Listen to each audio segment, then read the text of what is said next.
Sous les caméras de VXS avec Xavier Vacaris à la réalisation. Regardez la différence de gabarit entre Fabrice Oryang, qui est à quel poids, Jaffar? Il est à 100 kg oui, ça, maxi. Oui. Hein, oui, il a 100, Fabrice. entre 100 et 103. Voilà. Donc on est quand même avec 40 kg d'écart. Oui, c'est énorme. Oui, il y a un problème à résoudre. Il a des cuisses phénoménales, le Croate. Il est musclé, il est musculeux de cuisses. Ah, il a un peu le gabarit d'un haltérophile avec des cuisses énormes. Ah, alors problème de poids, problème de taille, par contre problème de vitesse pour le Croate. Alors moi qui suis avec 1m84 petit à côté de Fabrice Oryang et qui lui est petit à côté du Croate. Oui, on est dans les plus de 2 mètres, hein, voilà. Allez, c'est parti, la première reprise. Fabrice Oryang à gauche avec, on est un petit peu dans les mêmes couleurs. Et le pantalon tout bleu et l'emblème de la France dans son dos, bien sûr. Et le Croate qui se méfie de Fabrice. Il sait qu'il y a de la puissance en face. Ouais, oui. Et de la vitesse. Alors, Fabrice Oryang est fausse garde. Hein. C'est un gaucher. Peut-être un problème de plus pour le Croate. Oui. Qui ne s'engage pas. Bah non. Non. Non. Le rythme est plus lent, c'est normal hein, chez les poids lourds. Oui. Là, attention, il y a des échanges. On a vu le Croate hein, au mois de juin dernier, vous avez vu ça? Oh, la droite. Oui. On l'a vu gagner avant la limite ici, notamment sur les qualifications, le tournoi de qualification à Clermont-Ferrand.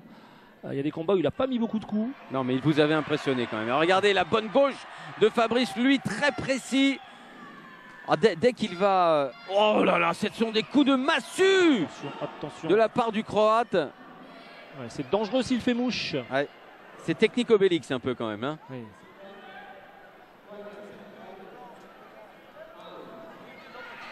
Ah bah oui, il repart pas, alors on le compte, hein, c'est normal. On ne sait pas pourquoi. A priori, il a dû prendre un coup à l'intérieur qui nous a échappé. Il a vacillé. Allez. Voilà. Le Français est prêt à revenir. Il est vite au centre. Et c'est peut-être sa chance. Hein, s'il a touché. Et voilà, faute de figure.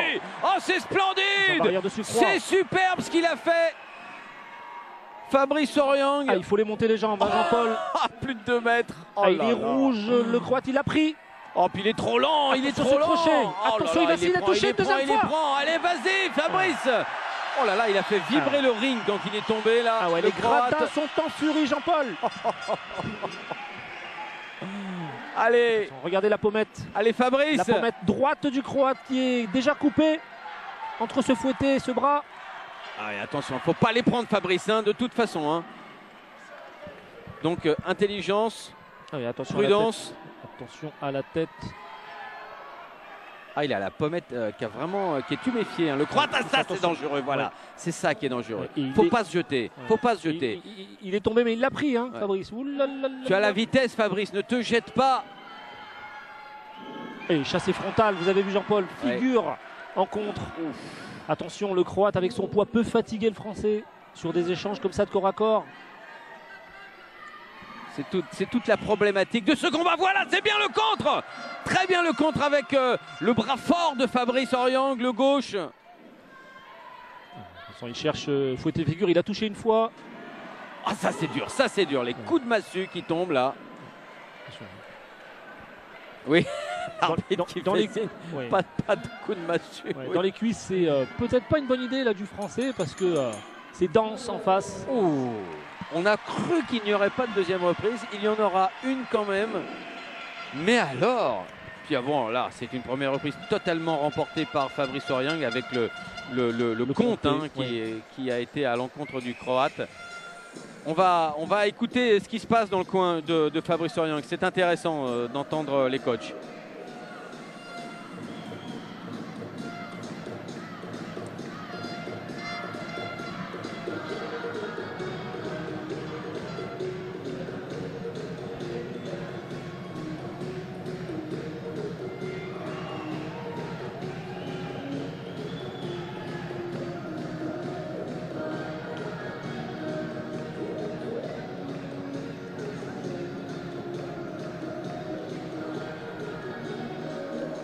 Ah, il y a eu des belles images, hein, ça c'est sûr. dans les échanges. Mais alors qu'il est impressionnant. Ah, vous aimez les poids lourds, Jean-Paul? Zvonimir Martic. Oh, bah, je crois que tout le monde aime les poids lourds, c'est sûr que. Mais c'est pas pour ça que je n'aime pas les autres catégories, bien au contraire. Pour tout vous avouer, quand je combattais en savate boxe française, c'était chez les plumes. Oui, donc. Oui, allez en bas. Jambe arrière à l'intérieur, sur le genou. Il a raison, pas dans les cuisses, dans les genoux. La deuxième reprise qui démarre bien là pour Fabrice. Attention, parce qu'il est quand même vif malgré tout, le Croate. Il réagit vite. S'il n'a pas la vitesse, il réagit vite quand même. Et il est face à nous. Oh là là, on a entendu le coup passer. On voit son dos, Jean-Paul, le Croate. C'est un tableau posé sur un mur. Bah, c'est-à-dire que quand on voit son dos, on voit rien d'autre. Hein, il cache tout.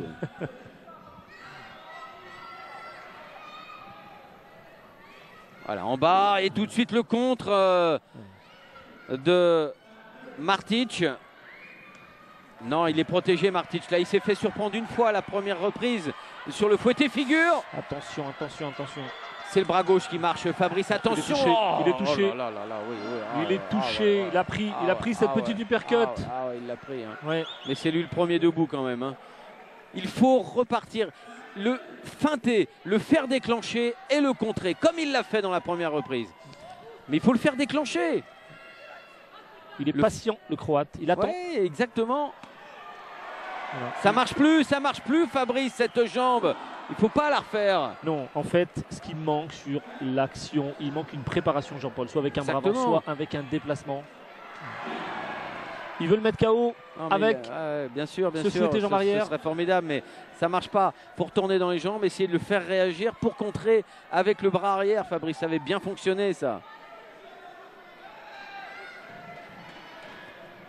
Ah, quel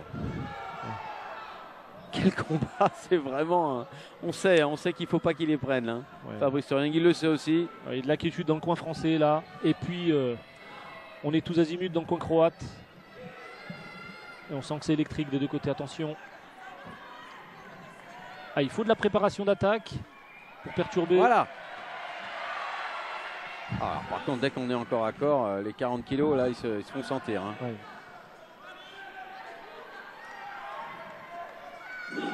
40 kilos, c'est un gros sac de frappe. Hein. Oui. C'est important. Hein. C'est important.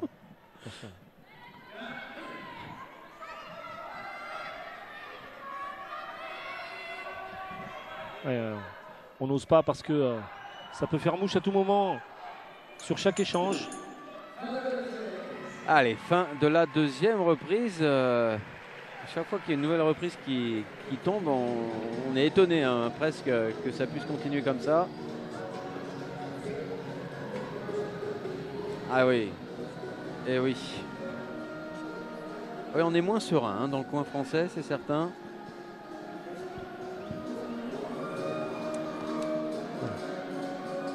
On demande à Fabrice Soriang de laisser déclencher le Croate, mais sauf que le Croate ne déclenche pas, il attend.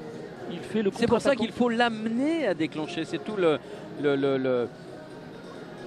l'intelligence du travail de feinte.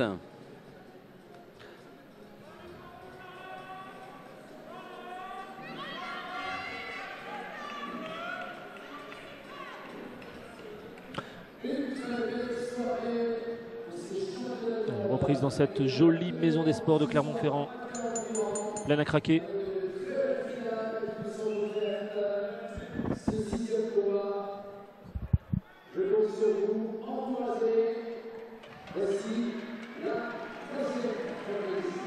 Ah, j'ai failli entendre la troisième et dernière reprise tellement j'ai du mal à croire qu'on puisse aller au-delà. Parce qu'on sent quand même que le Croate, la condition physique, c'est pas ça. Hein. Ça, c'est certain. Oh, ouais, il veut le faire, mais il prend des risques énormes. Énormes. Pourquoi s'obstiner? Parce qu'il le bloque, le fouetté. Le Croate, il le voit arriver parce qu'il n'y a pas de préparation avant. Bien sûr. Attention, regardez comment il monte sa main droite, le Croate. Alors qu'un fouetté dans la région du foie, ce serait pas stupide non plus. Une belle pointe. Oui. C'est vrai. Là, il a pris un chassé frontal, le Croate. Alors, il se plaint un petit peu des accrochages, mais C'est sûr qu'il va moins vite, hein. Il veut contrer, mais il faut qu'il aille très très vite sur son déclenchement. Une perturbation avec fin de fouetter jambe avant là, de Fabrice Aurieng. Et voilà. Ouais. Attention le contre. Ouais. Là, sauf qu'il l'a pris un petit peu en bout de course. Oui. Il vacille un petit peu, le Croate. Allez, fais-le déclencher, Fabrice. Fais-le déclencher. Mais mets-toi à l'abri. Donc là, tactique du Français, c'est simple. Hein, c'est faire une préparation. Voilà, c'est bien contrer. Ça. Voilà. Là, c'est bien. Mais bien sûr. Il est touché, le Croate.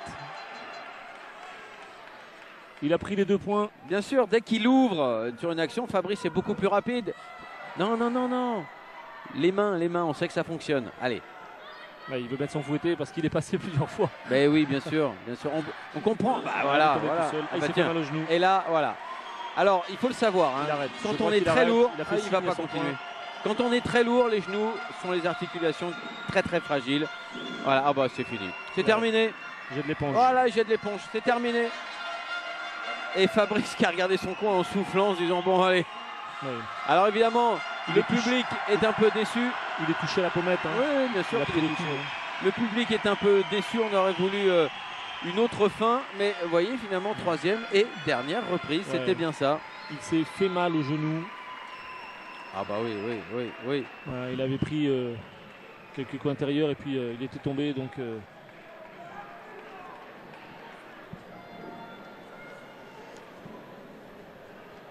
Ah ouais, là c'est ça. Alors je sais pas qui va aller le porter jusqu'à son vestiaire. Zvonimir Martic. Il faut être au moins plusieurs. Hein. Tout à fait.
Voilà le public qui applaudit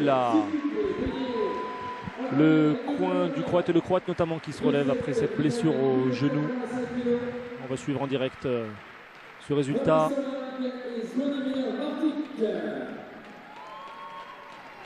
Voilà, donc là on connaît le résultat à l'avance avec ce jet de l'éponge à la 3e reprise. Et donc déclaré champion du monde dans la catégorie des poids lourds en 2013. Fabrice Aurieng, le Français. Donc on va suivre le protocole. Et puis on va retrouver quand même Fabrice Aurieng, le Français, au micro de Jean-Paul Maillet pour ses impressions, ses premières impressions ici. Et voilà. Champion du monde des poids lourds 2013, Savate, boxe française dans cette jolie maison des sports de Clermont-Ferrand. Et on rejoint Jean-Paul tout de suite. Monsieur Bernard, directeur national jeunesse et sport, qui remet la ceinture de champion du monde à Fabrice, et Stéphane Minos qui va remettre le trophée du vice-champion du monde